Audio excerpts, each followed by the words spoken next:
Blog Talk Radio.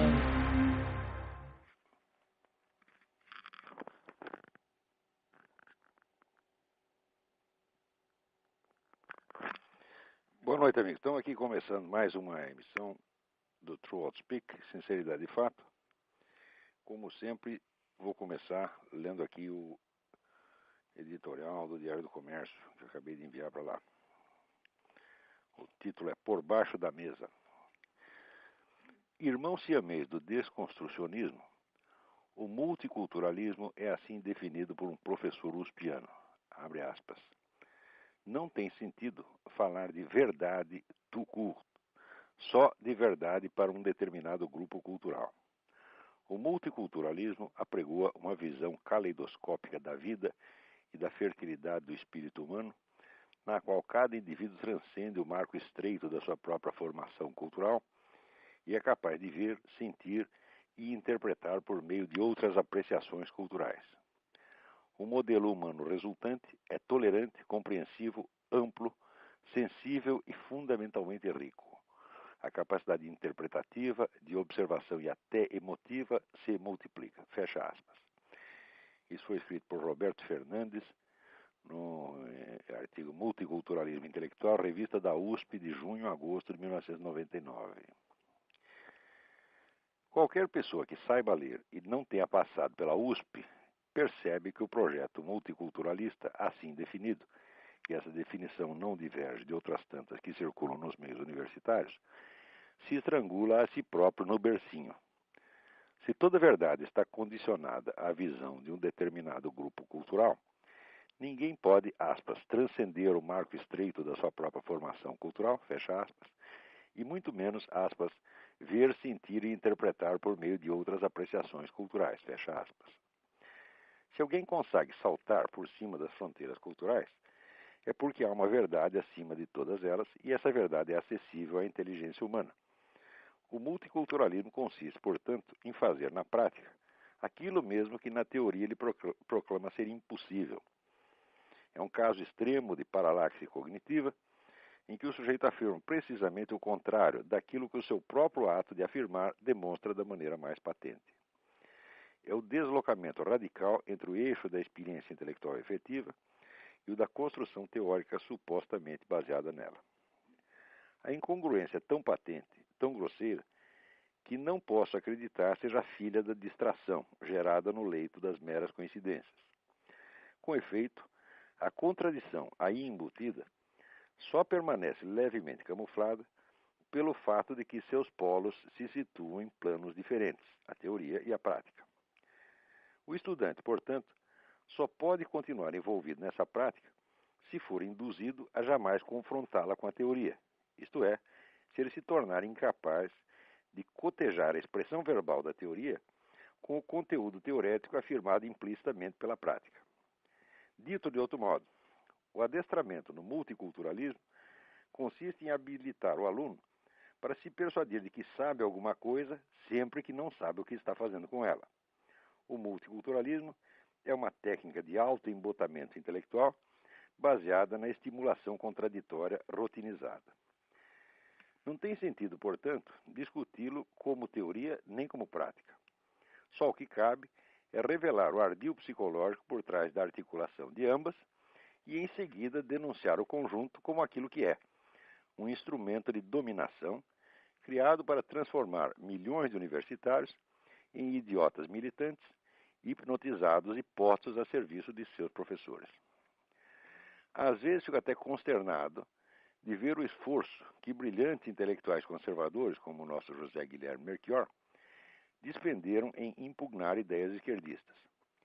Ser bem-sucedido nesse esforço não significa nada quando as ideias não valem por si e são só a camuflagem de alguma operação mais discreta. Se um vizinho safado vai jogar baralho na sua casa com a intenção de ficar passando a mão na perna da sua esposa por baixo da mesa, não é vantagem nenhuma você vencê-lo no jogo. O que importa é virar a mesa e encher o sujeito de porrada. Muito bem, encher de porrada é uma ideia quase irresistível que nos ocorre quando nós lemos esta denúncia apresentada aí no Mídia Sem Máscara pelo meu amigo Ipojuca Pontes, sobre a nova tradução do livro de Fyodor Dostoiévski, Os Demônios. Os Demônios é um dos melhores romances já escritos no universo e uma obra absolutamente indispensável para a compreensão do mundo moderno. Nela, Dostoiévski, que era um sujeito que tinha a prática dos movimentos revolucionários subversivos por ter participado deles, mostra o modus operandi, né, desses movimentos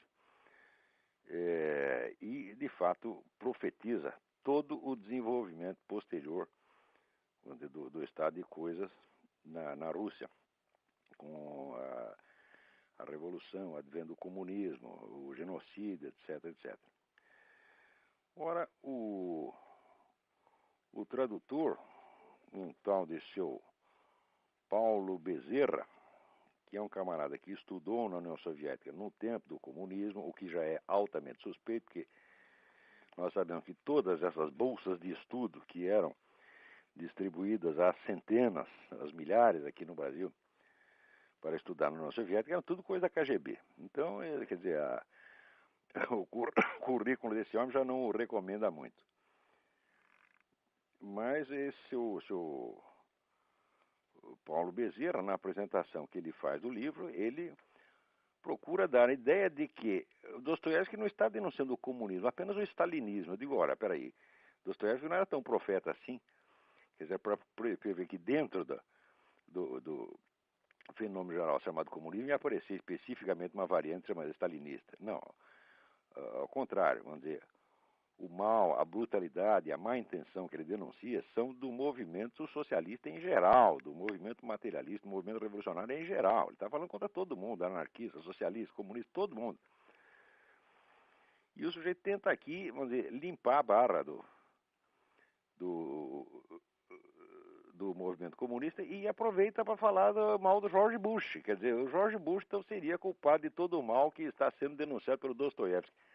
Ora, isto é de uma vigarice absolutamente intolerável. Quer dizer, o que se pode fazer com esse seu Paulo Bezerra? Cuspir-lhe na cara, né? Acho que não adianta nada, porque o sujeito tem cara de pau. Nem isso vai se tocar. Né? Mas fique aqui claro que esse seu Paulo Bezerra é um vigarista intelectual de marca, alguém cujo trabalho certamente não tem valor nenhum e que deve ser solenemente ignorado. Fica aqui registrado o protesto contra essa editora 54, que confia num vagabundo desse. Né? Quando existem tantas traduções anteriores de Dostoiévski, algumas muito boas. Eu ainda acho que aquela edição da antiga José Olímpio, que tinha uma edição em 10 volumes, ainda é o melhor. E a própria edição Aguilar, embora as introduções não sejam muito adequadas, é também uma edição boa.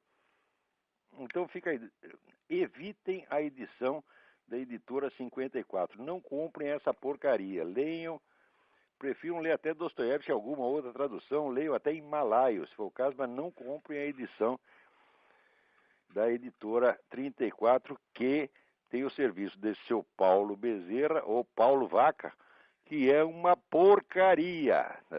Seu Paulo Bezerra, procura outro emprego. O senhor na esfera intelectual é um verdadeiro bosta. Esqueça. Vai trabalhar de frentista de posto de gasolina, tá certo? Vai ser banqueiro de bicho, vai fazer alguma coisa decente. Porque o que você está fazendo é uma pouca vergonha. Muito bem. Agora, uma outra coisa maravilhosa que teve aqui nesta semana é, vamos dizer, a matéria da revista Piauí. Vocês podem encontrar no site www.revistapiauí.com.br/2006/10 em letras DEZ/perfil.htm. Ou então vai só na página revistapiauí.com.br e lá dentro vocês procuram. Tem uma matéria escrita pelo Luiz Macluf Carvalho chamada O Ortodoxo. Vocês sabem quem é o Ortodoxo? É o nosso velho e inesquecível Marquês de Sade. Ele diz umas coisas aqui, mas tão fabulosas que eu custo a crer. Quando a gente pensa que ele chegou vamos dizer, no ápice da vigarice, ele se transcende, né? Ele dá uma volta por cima e consegue inventar um negócio que acho que ele mesmo não acreditaria uns meses antes. Ele, por exemplo, ele dá aqui a definição da burguesia. Prestem atenção. A burguesia é uma classe privada que tira suas vantagens através do Estado, né? Digo, bom, no Brasil, de fato, acontece isso. A burguesia brasileira, né, ela vive de sugar o Estado. Por isto mesmo, é a burguesia, como dizer, a burguesia progressista, como se chamava o antigo Partido Comunista. Ela sempre está namorando com a esquerda e ajudando esse pessoal da esquerda e paparicando, né, intelectualerdas como o próprio Emir Sader. Agora, esse negócio de ser uma classe privada que tira vantagem através do Estado, o próprio doutor Emir Sader, ele ilustra isso com a sua pessoa de uma maneira extraordinária através dessa enciclopédia contemporânea da América Latina e do Caribe, que ele dirigiu e publicou, que é um volume de 1.348 páginas, com capa dura, papel couché, e custa R$ 190. O livro, como sempre, tem um montão de patrocinadores. Aqui, Petrobras, Eletrobras, BNDES. Estão vendo? A burguesia tirando vantagem através do Estado. E também tem três apoiadores também estatais: Caixa Econômica Federal, Banco do Brasil e Ministério da Cultura. Ora, o Dr. Sader, para fazer essa porcaria, ele ficou recebendo R$ 4.000 reais por mês durante 2 anos, tá certo? Para fazer o quê? Para convidar os outros e os outros escreverem alguma coisa, escreverem os verbetes, ganhando, sabe quanto cada verbete? Pagar $1.700 por verbete. São 120 colaboradores escrevendo bobagem, cada um ganhando $1.700 para cada verbete. Estão vendo aí? É a burguesia tirando vantagem através do Estado. E o lançamento ocorreu no Hotel Glória, um negócio muito chique, né?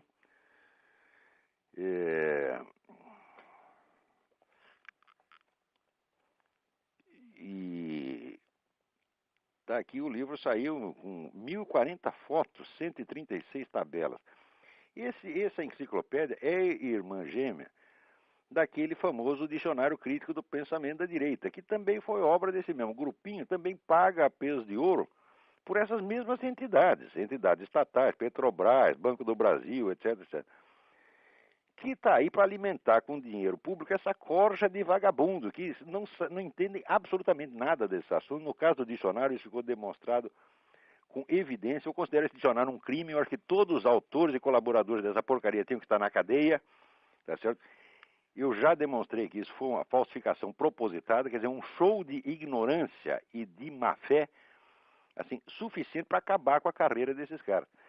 Felizmente, o Fernando Barros de Silva, que escreveu sobre o Marquês de Sader na Folha de São Paulo, ele declara que, aspas, como intelectual, Emir Sader é um zero à esquerda. Não há nada de minimamente relevante ou inspirador no que escreve. Aqui eu tenho que protestar. O Marquês de Sader é minha inspiração constante. Ele é muito inspirador. Tá certo? Não posso aceitar essa declaração do Fernando Barros de Silva. Agora, eu achei mais lindo o comentário do próprio Emir Sader com relação ao que o Fernando escreveu dele. Ele diz: fiquei chocado com a violência e o reducionismo. Você sabe o que é reducionismo? Reducionismo é um vício teorético no qual, vamos dizer, todos os fatores em jogo são reduzidos a um só, por um viés teórico. O que isso tem a ver com o que o Fernando Barros de Silva fez? O Marquês, ele não sabia. Ele estava procurando alguma palavra, queria acusar o Fernando de alguma coisa, não achou nada, falou reducionismo. Né? Podia acusar de viadagem, de estelionato, qualquer coisa, não achou, não, fica reducionismo. Tá bom? Quer dizer, é um xingamento apenas. Mas o debate cultural no Brasil é realmente isto aqui. Né? Para vocês terem ideia de outro sujeito, é mais ou menos do mesmo estilo, está aqui o Fernando Moraes dando uma entrevista ao Paulo Henrique Amorim, que está lá no site do Paulo Henrique Amorim, né? E dizendo que as pessoas não gostam do Lula porque o Lula não tem um dedo, não gostam do Chaves porque o Chaves é cafuso. Quer dizer, esse tipo de declaração absolutamente irresponsável, né? Molecagem. Note bem, e com esse negócio da burguesia que tira vantagem através do Estado, o próprio Fernando Moraes é um exemplo. O Fernando Moraes, que vive aí para escrever livro fazendo apologia de comunista, inclusive o amigo dele, o Fidel Castro, né?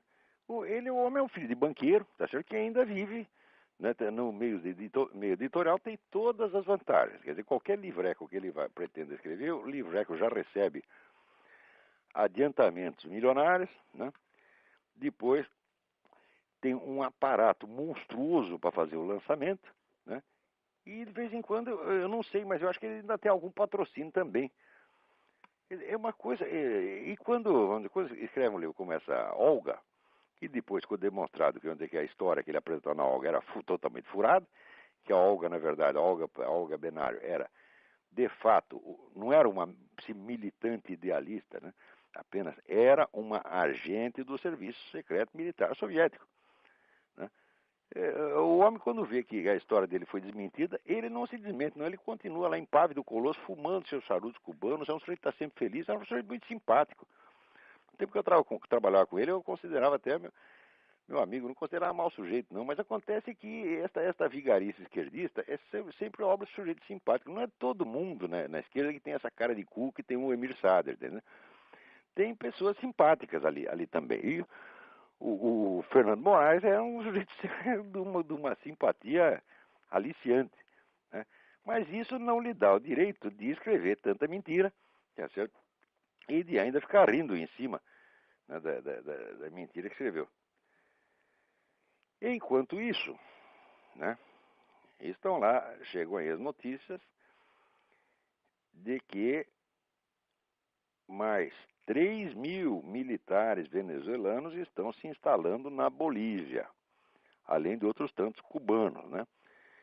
E o Chávez está passando lá para os bolivianos todos os fuzis velhos, que ele não precisa mais, porque ele comprou esse monte de fuzil Kalashnikov, então sobrou, né, o fuzil velho para os índios, né? Para os índios ir na frente e morrer primeiro, evidentemente. Os bolivianos, todo trouxa, eles vão dar a cara a tapa para promover a ascensão do chavismo no continente, né? Ali no YouTube você pode encontrar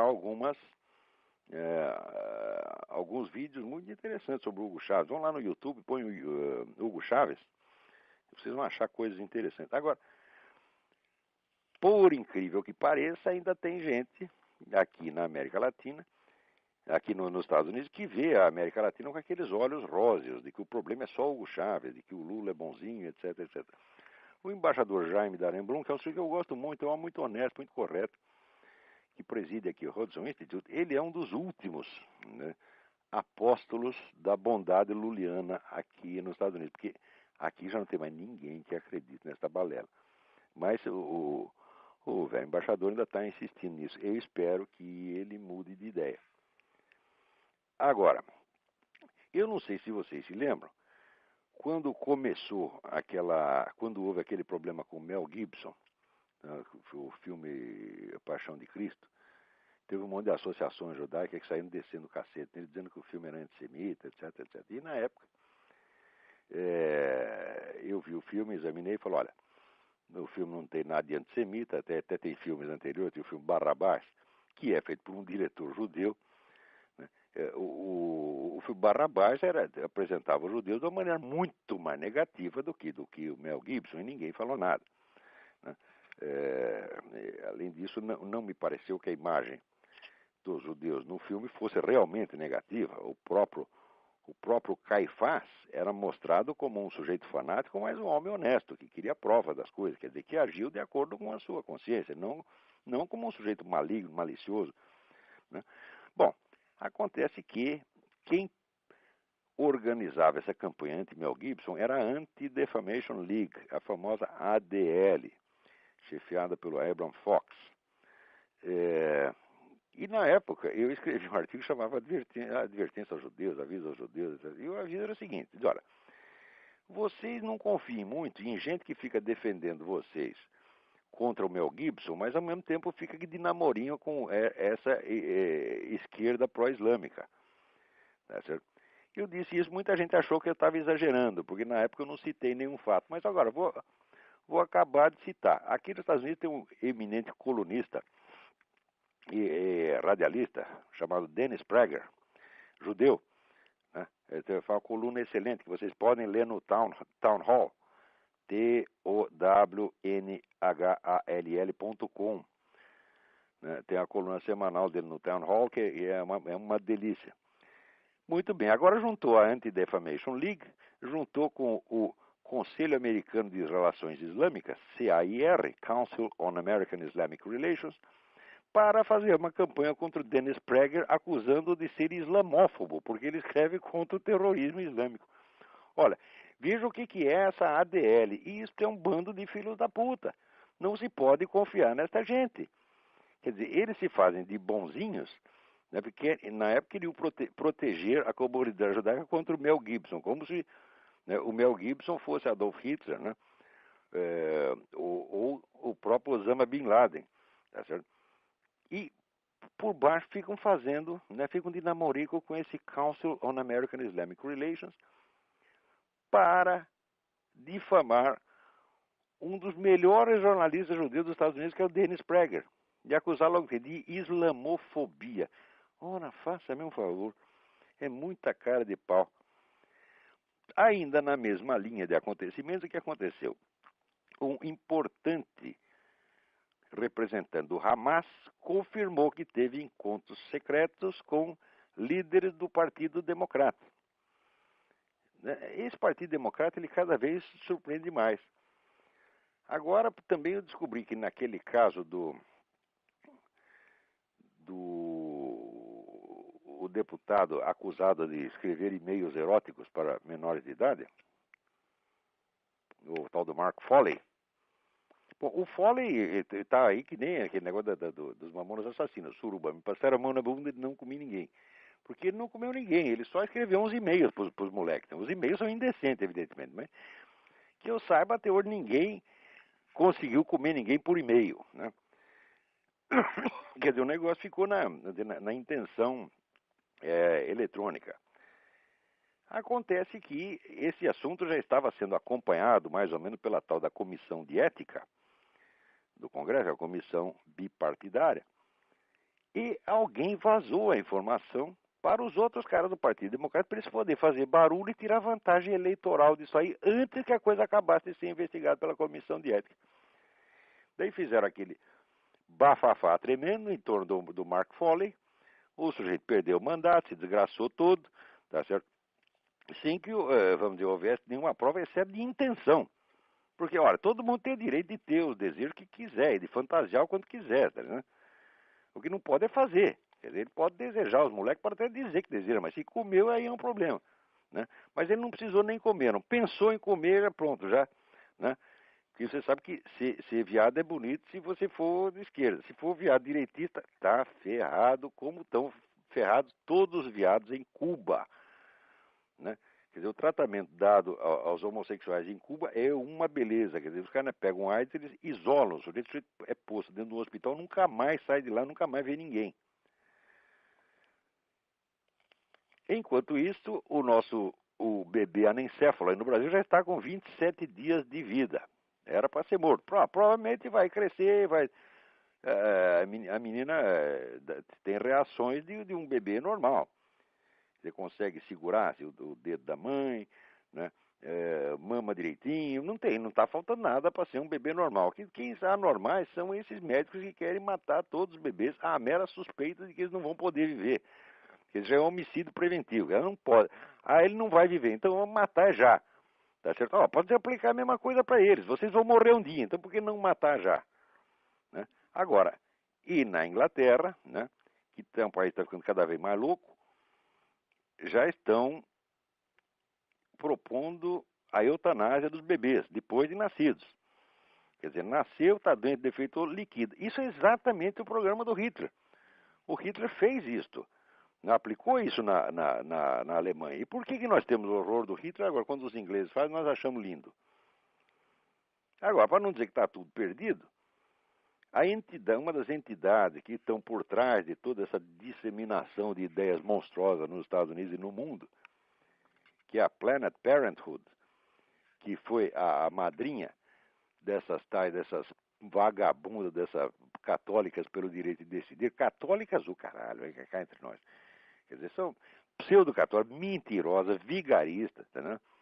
Eu escrevi contra ela, aquela católica é uma ova, está mentindo, pô. Isso aí é um estelionato, né? Estelionato publicitário, eles fazer de católica, né? A pessoa, eles são satanistas, têm culto satanista, e publica até isso na própria revista, e depois aluga uma sala no edifício da Arquidiocese, e do edifício da CNBB, e por isso diz que é católica. Eu digo, se isso não é estelionato, porra, se isso não é estelionato, eu sou o doutor Emir Sader, porra.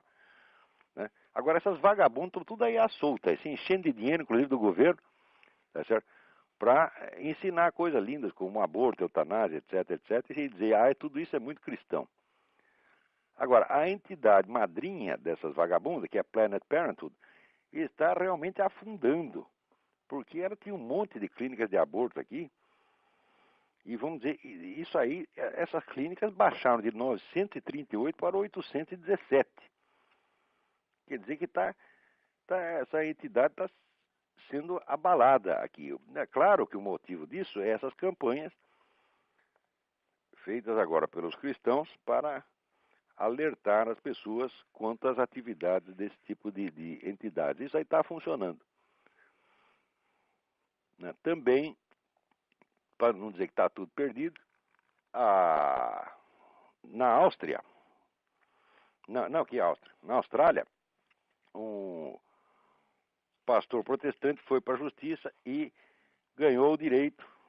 Veja você, tem que ir para a justiça para testar esse direito.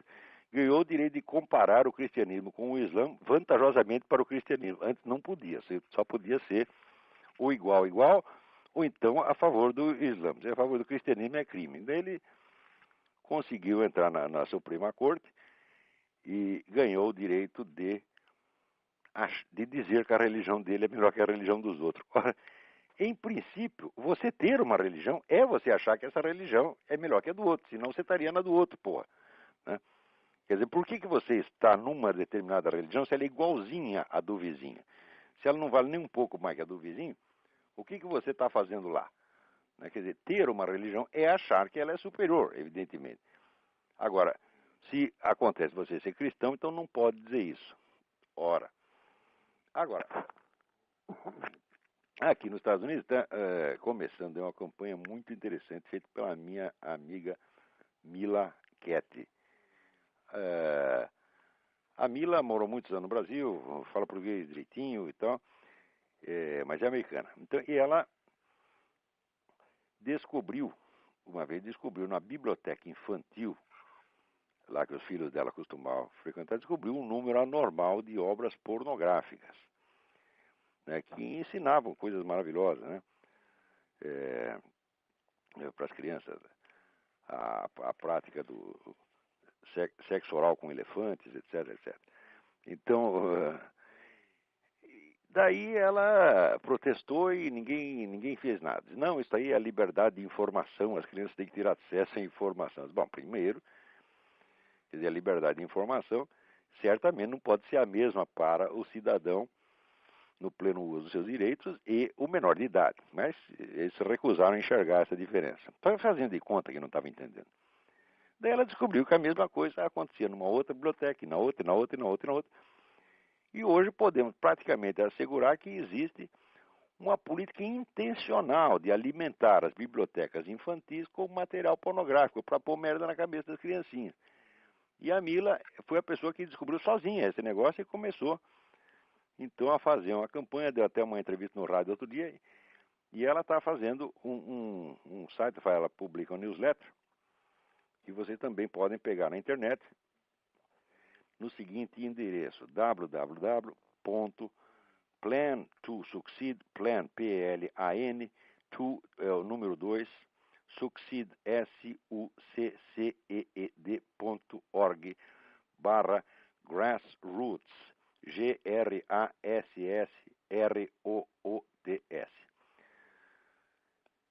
Se tiver alguma dificuldade, ponham simplesmente a expressão, põe no Google a expressão Grassroots American Values. E vocês vão achar este site. É um trabalho muito, muito bonito, muito meritório que a Mila está fazendo. Parabéns, Mila.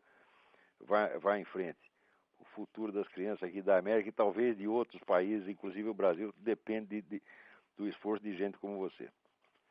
Muito bem, vamos ler aqui uns e-mails.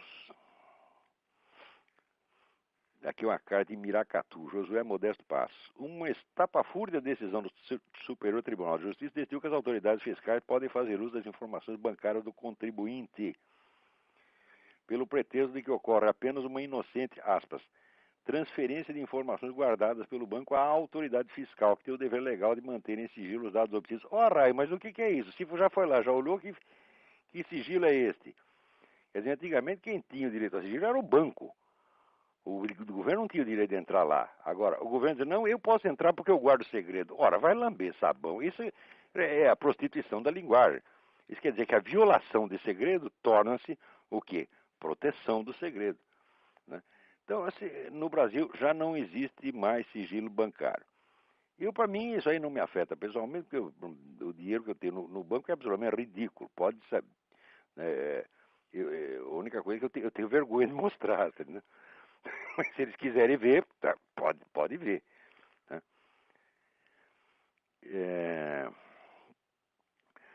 Outra aqui, Alfredo Andreasa. Ele quer mais alguma dica de livro a respeito da educação liberal. Ok, Alfredo, procure na internet os livros do padre James Schall, Schall. Eu acho que a pessoa mais lúcida, um dos autores mais criativos nessa área de educação liberal, não deixe de ler os livros dele, e daí você vai pegar algumas muito boas indicações de leitura. Tem um livro dele que chama-se Another Sort of Learning, quer dizer, um outro tipo de estudo, de escolaridade, de aprendizado. Não perca esse livro. E os outros do padre James Schall também. Vamos lá.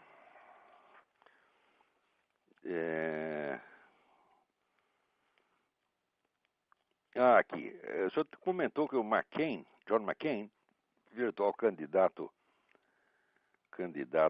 republicano à presidência, é um Rhino. Rhino quer dizer Republican in name only. Eu gostaria de saber, por exemplo, se o ex-prefeito de Nova York, Rudy Giuliani, também o é, ou se ele gosta da confiança dos conservadores. Ora, no momento, nenhum dos candidatos que apareceram por aí são da confiança do movimento conservador. O McCain, todo mundo, você fala para o McCain, qualquer conservador, todo mundo diz que ele é maluco, ele é louco. Entendeu? Você não se sabe o que pode esperar do McCain. Quanto ao Giuliani, o Giuliani em muitas coisas, ele é mais liberal, mais esquerdista do que esse pessoal do Partido Democrata. O que é possível é que apareça aí uma candidatura do Newt Gingrich, que foi presidente da Câmara, né, e Speaker of the House. Speaker of the House é o sujeito que fala pela Câmara toda, né? Vamos dizer, é um cargo de enorme importância psicológica aqui, porque é o sujeito que personifica a Câmara dos Deputados. O Gingrich foi um grande líder, não, e era um dos caras mais odiados pela esquerda, justamente por ser um sujeito de um talento extraordinário. Acabou de escrever um livro, né, mostrando as marcas profundas do cristianismo na origem do Estado americano. E está surgindo um zum agora de que talvez ele seja um candidato. Né? Tem outros candidatos possíveis, são o Bloomberg, né? Mas o Bloomberg é meio picaretão. E o governador Romney, que é um bom sujeito, mas tem esse negócio de ser mormon, né? Todo mundo acha que mormon é maluco, né? Porque o sujeito ter uma esposa já é loucura, ter 4, 5, 6, 15, ele é doido. Então, ninguém quer saber do Romney, todo mundo gosta dele. Mas votar, não. Muito bem, vamos ver outra carta aqui. Essa aqui é muito interessante. Ah, do mesmo Josué. Eu deveria ter sido aluno do Dalmo da Lar em 1994, quando estava no primeiro ano da Faculdade de Direito da Universidade de São Paulo. Mas se a memória não me trai, ele compareceu 3 ou 4 vezes durante os 2 semestres de Teoria Geral do Estado e deixou a cadeira nas mãos de um auxiliar que só sabia falar da mudança do paradigma epistemológico da teoria do Estado. Numa das poucas vezes que compareceu, o Dalari falou a nós, calouros, que não tinham nenhum conhecimento do processo penal, que Orestes Quercia tinha sido absorvido de várias acusações criminais porque o Ministério Público, em vários casos, tinha descrito certos fatos na denúncia, mas havia dado capitulação errada ao que descreve. Quer dizer, errou no botar os números dos capítulos. Trocou, quer dizer, denuncia um crime e pede condenação por outra. Né? Foi somente no 4º ano do curso de Direito que pude descobrir que a capitulação dada pelo Ministério Público na denúncia é irrelevante. Importa apenas que os fatos sejam corretamente narrados. Mas é evidente, porque o juiz não é obrigado, né, a condenar o réu por aquele preciso crime que está denunciado. Eu mesmo fui testemunha no processo, onde o sujeito tinha batido na mulher, o cara bateu tanto que 6 meses depois, quando teve a primeira audiência, a mulher ainda está de cara amassada. E ela fez uma queixa de agressão e o juiz trocou para tentativa de homicídio, o que, aliás, era óbvio. Quer dizer, a denúncia não tem nada necessariamente a ver com quer dizer, a sentença não está vinculada à definição do crime dado na denúncia. Quer dizer, nem isso o Dalari sabe. Eu acho que esse Dalari não sabe coisíssima nenhuma. Esse é um picaretão. Vamos lá.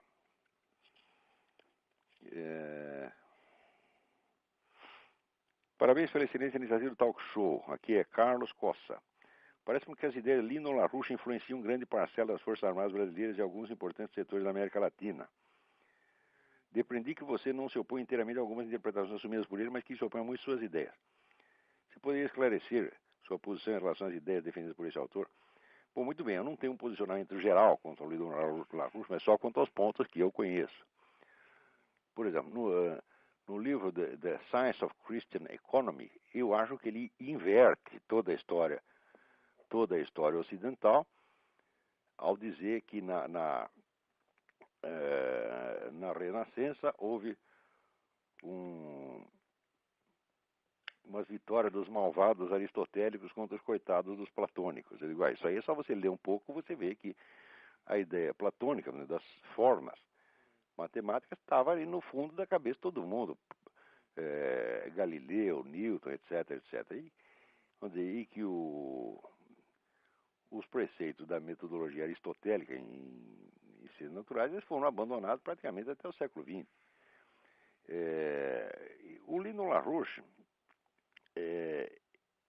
ele é um sujeito que ele está contra esse esquema globalista porque ele tem o seu próprio esquema globalista, né?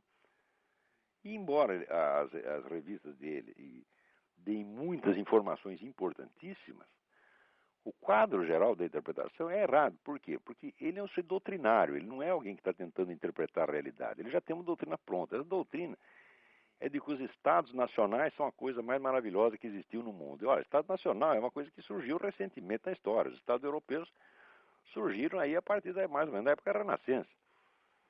Quer dizer, eles também não são a solução definitiva para a humanidade. Não são valores eternos. Né?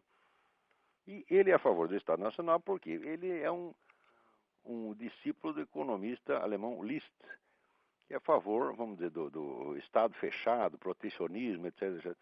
Isso é tudo uma série de ideias um pouco rígidas e fora lugar. Né?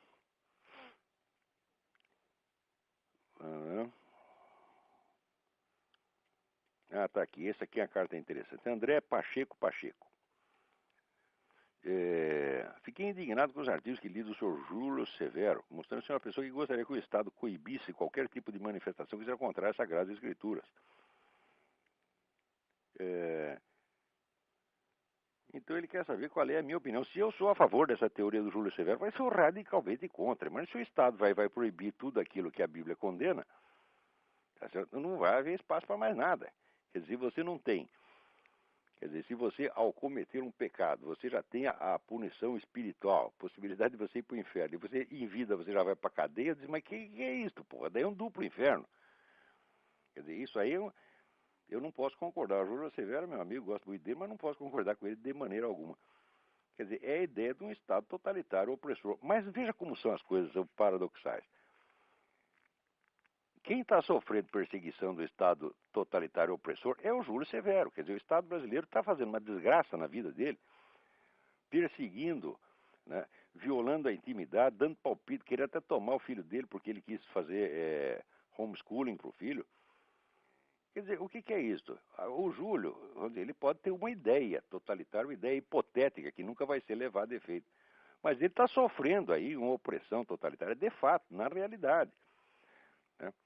Então, ó aqui, ó, o André, do que depender de mim, esse Estado que coíbe tudo que é proibido nas Sagradas Escrituras não vai existir jamais. Se depender de mim, não. Eu espero que jamais exista uma coisa dessa.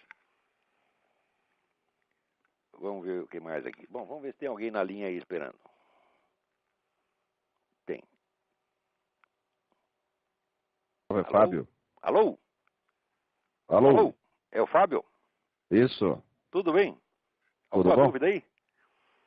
Isso. Alguma pergunta? Então, Olavo, você escreveu um artigo que você falava sobre o Mirapena e também sobre o Mário Ferreira dos Santos, não é? Isto. Grande Eu brasileiro. estava buscando a biografia dele e no Wikipedia, não sei se confere, e você o conheceu, conhece mais a obra dele, ele é tido como um anarquista. O que seria exatamente isso? No começo ele nunca foi um militante anarquista, mas ele era um simpatizante anarquista, mais por amizade. Né? Inclusive, eu estive no Centro Anarquista em São Paulo, e todos aqueles velhinhos anarquistas, você falava do Mário, eles choravam, né? Tem muita saudade dele, porque ele defendeu muito as teorias do Proudhon, teorias econômicas do Proudhon, contra os Sim. marxistas. O famoso debate entre ele e o Caio Prado Júnior, que o Caio Prado ia apresentar a concepção de Marx e eles do Proudhon. Então o Caio Prado falou primeiro. Quando terminou a conferência do Caio Prado, o Mário levanta e diz, olha, a concepção de Marx não é essa não é como você explicou. Então eu vou fazer a sua conferência de novo e depois eu faço a minha. E o pessoal comunista jamais perdoou, queriam jogar bomba na gráfica anarquista. Né? E o Zelinho contava esses episódios e sai com lágrimas nos olhos de saudade do Mário. O Mário nunca foi um militante deles, mas foi muito leal a eles. Né? O Mário não podia ser um anarquista total pelo fato de que ele era católico, ele era um discípulo de Santo Tomás de Aquino. Né? E também não era, vamos dizer, um tomista no sentido escolar da coisa, um tomista de estrita observância, mas absorveu muitas obras de Santo Tomás de Aquino. E no fundo das contas, ele era um escolástico, né? Não um tomista no sentido moderno, mas eu acho o Mário um dos grandes escolásticos da história. Então ele foi e não foi anarquista, foi um simpatizante, foi um amigo do movimento anarquista. Isso responde a sua pergunta? Não, é porque ele disse que no final da vida ele conseguiu inventar, não sei se foi, um tal de anarquismo cristão. E ele teve uma interpretação muito própria da obra de Nietzsche, é isso? Não, peraí, isso é confusão. Pô. No início da vida, o Mário foi um grande estudioso e comentarista de Nietzsche. Escreveu um livro muito sugestivo chamado O Homem que Nasceu Póstumo. Porém, esta fase nietzschiana, ele conserva tudo aquilo. A interpretação que ele fez, inclusive tem uma edição que ele fez da Zaratustra, com um comentário simbólico, que é uma verdadeira maravilha. Tudo isso se conserva dentro do pensamento do Mário. Mas o que ele fez depois é um edifício tão gigantesco que o pobre Nietzsche se perde ali no meio, você está entendendo? Quer dizer, o Mário como comentarista de Nietzsche é uma coisa, e o Mário como filósofo plenamente realizado é outra coisa completamente diferente. Transcendeu aquilo infinitamente. O pensamento do Nietzsche no fim da vida não tem mais importância nenhuma para ele. Não que ele o renegasse, não precisa renegar. O Mário era o homem da dialética. Dialética portanto, que joga com os contrários e tenta absorvê-los numa construção, numa visão superior. Entendeu? Como o conhecimento da obra do Mário é muito deficiente, as pessoas às vezes É que nem aquele negócio do elefante, que um pega a perna e diz que é um poste, o outro pega a tromba e diz que é uma cobra, tá vendo? O mar é grande demais, é maior do que muitos elefantes. Então, o pessoal se confunde às vezes. Por isso mesmo é que quando eu fiz essa edição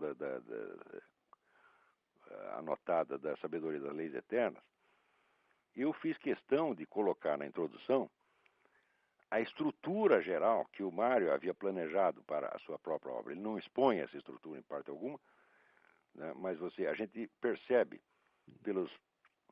pelas dicas que ele enuncia aqui e ali do plano que ele está seguindo, eu consegui montar a estrutura inteira do que ele chamava de enciclopédia das ciências filosóficas. É só tendo essa estrutura total em vista que você entende o pensamento do Mário. Fora disso, não, o pessoal vai ficar reparando um detalhe no outro, sobretudo vai querer defini-lo por categorias que não são as dele. Quer dizer, não tem o menor sentido você tentar definir o conjunto da filosofia do Mário a partir do viés político. Isso é impossível. Mas no Brasil, como ninguém... O brasileiro não tem capacidade para esse negócio de metafísica, de epistemologia, então ele quer reduzir tudo a uma questão política, entendeu? Então olha por esse prisma e quer explicar tudo por isso aí. Assim não dá para fazer. O Mário é um filósofo, vamos dizer, um filósofo original só pode ser entendido dentro dos seus próprios termos. Quer dizer, com a hierarquia temática que ele propõe. Agora, querer catalogar politicamente de maneira prévia, isso aí é coisa de gente que é idosa, tá entendendo? Não sei se isso te explica. Isso explica, porque tem muita coisa interessante dele. O fato de existirem elementos anarquistas coexistindo com elementos cristãos não quer dizer que ele fez um anarquismo cristão, você tá entendendo? Quer dizer, a filosofia do Mário é uma coisa gigantesca, como a obra de Aristóteles. Você tem todas as dimensões ali. Ali dentro cabe tudo. Tá certo? Mesmo porque a pretensão do Mário era fazer o que ele chamava de mateses. Mateses é o conjunto, vamos dizer, das teses afirmadas pela totalidade da filosofia ao longo de todo o seu desenvolvimento. Ele achava que era possível expressar isso, expressar num discurso unificado. Isso aí, de maneira que a filosofia do Mário Ferreira não fosse propriamente a filosofia do Mário Ferreira, mas uma espécie de unidade transcendente das filosofias. Num projeto desta abrangência, você querer classificar como anarquismo cristão, então é besteira.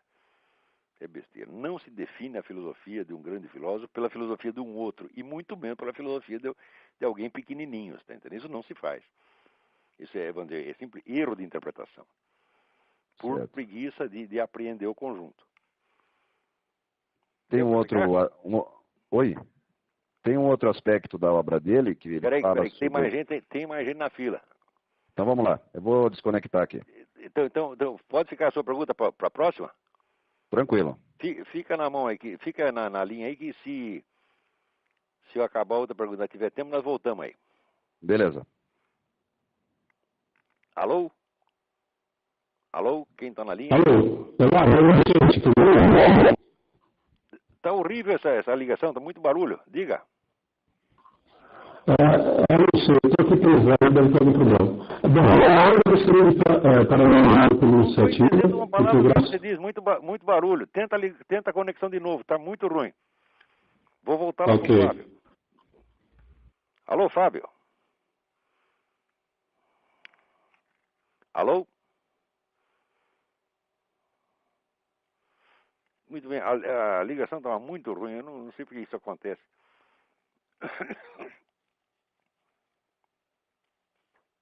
Mas, enquanto isso, vou respondendo aqui um outro e-mail. Alguém me pergunta, por que sujeitos esquerdistas encaram o comunismo como algo diferente do socialismo? Encaram como diferente do socialismo porque são ou ignorantes ou sem vergonha. Porque comunismo é apenas o nome do estágio final do socialismo. Comunismo nunca existiu, só o que existiu é uma variedade de socialismo. Socialismo soviético, socialismo social-democrático sueco, socialismo fabiano, etc, etc. Quer dizer, só existiu o socialismo. A gente usa comunismo assim até por um exagero, entendeu? Agora, os caras querem dizer que, assim, querem dar a ideia de que comunismo é uma coisa ruim e socialismo é bom. Eu digo, mas isso é uma maravilha. Isso aí é a mesma coisa que dizer que Beelzebub é melhor que Satanás. É exatamente a mesma coisa. Inclusive, na sua versão mais adocicada, que é a social-democracia europeia, outro dia eu estava comentando aqui aquela descoberta do escritor Vladimir Bukovsky de que a KGB financiava todos os jornais, os principais jornais social-democratas da Europa, durante a década de 70. Então, agora, o sujeito quer se prevalecer de uma diferença de palavras para dizer que uma coisa é malvada e a outra é boazinha, isso aí é fraude. Comunismo não existe, só o que existe é socialismo. Outro dia, inclusive, o José Justo de Tavares escreveu uma coisa dizendo o seguinte: olha, eu fui social-democrata minha vida inteira, mas estou acabando de descobrir que isso só serve de instrumento para o comunismo. Eu digo, descobriu a pólvora. Muito bem. E eu acho que hoje não dá mais tempo de fazer nada. O negócio aqui tem um monte de e-mails, mas já esgotou. Vamos ver se tem mais alguém na linha aí. Vamos ver. Alô? Alô, quem está na linha aí? Oh. Alô? Olavo, sou eu mesmo que continuei na linha. Então, vamos ver, você tinha outra pergunta. Então, eu queria que, se possível, você explicasse melhor o que é, na visão do Mário Ferreira dos Santos, a invasão vertical. E se isso tem a ver com a rebelião das massas do Ortega Gasset. É exatamente o mesmo processo. Só que ele usou, vamos dizer, uma expressão que tinha sido criada pelo Walter Rathenau. Walter Rathenau era ministro da Economia da Alemanha que foi assassinado por um anarquista. Quer dizer, ele sentiu invasão vertical dos bárbaros exatamente como é que ele sentou em cima dela, por assim dizer, né? Mas o processo é mais ou menos o mesmo, quer dizer, é um processo de barbarização. Existem vários livros importantes sobre isso já no começo do século. Você tem o do Ortega Gasset, A Rebelião das Massas, é sobre isso. Você tem o livro do Julian Benda, da Trahison de Klerk. Você tem o livro do Jan Huizinga, o grande historiador holandês, o livro que se chama Nas Sombras do Amanhã, existe uma tradução portuguesa. Você tem o próprio livro do René Guénon, A Crise do Mundo Moderno, também sobre o mesmo processo, só que visto de outra maneira. Mas esta ideia, vamos dizer, de uma barbarização do Ocidente, que hoje está diante da nossa cara, a hora que você vê que um tipo como Emir Sader é aceito como intelectual, aí acabou. Na hora que você vê o sujeito escrevendo que Dostoiévski é anti-Bush, acabou. Quer dizer, nós estamos em plena barbárie, evidentemente. Né?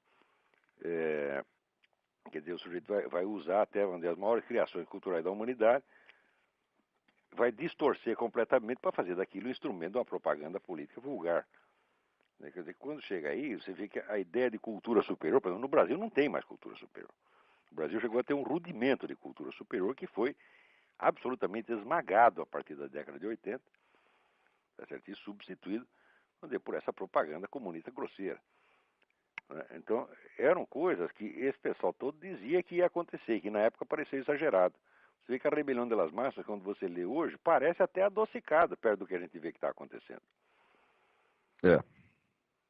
Então, mas esse mesmo processo de imbecilização brutal que houve, vamos dizer, em escala menor, houve na Alemanha na década de 30, a Alemanha é uma espécie de laboratório, quer dizer, em escala pequena. O que aconteceu na Alemanha é que hoje você acompanha, por exemplo, no livro do Karl Kraus, é o que você vê em escala mundial hoje. E praticamente não tem ninguém resistindo contra ele. Na Europa ninguém resiste. Aqui nos Estados Unidos tem muita resistência. Claro, a América pertence a outro ciclo. Quer dizer, a América não foi totalmente afetada por isso. Foi só, digamos, 40% da área cultural afetada por essa coisa. Mas o resto do mundo, caiu na mão da barbárie já há que tempo. Vale a pena ressaltar que... Oi? Diga. Não, é só ressaltar esse Paulo Bezerra, ele é o tradutor de praticamente todas as obras do Dostoiévski aqui no Brasil. Da eu consultei agora na 34, né? 34, 54, 74. Então, tanto faz, né? Sei lá o que é. Olha, se a editora tiver número, for 54, o número terminar em 4, não compre. Procure a antiga edição da José Olímpio, que é muito boa. Aham. E que em sebo você vai encontrar muito barato. Ótimo. Né? Então, acabou o nosso tempo, estamos aqui encerrando o programa. No dia 25 nós vamos ter o programa normalmente às 8 horas. Né? Aí vocês já terão terminado o seu almoço de Natal. À noite estarão prontos para ouvir as más notícias. Tá bom? Então, até a semana que vem. Muito obrigado a todos.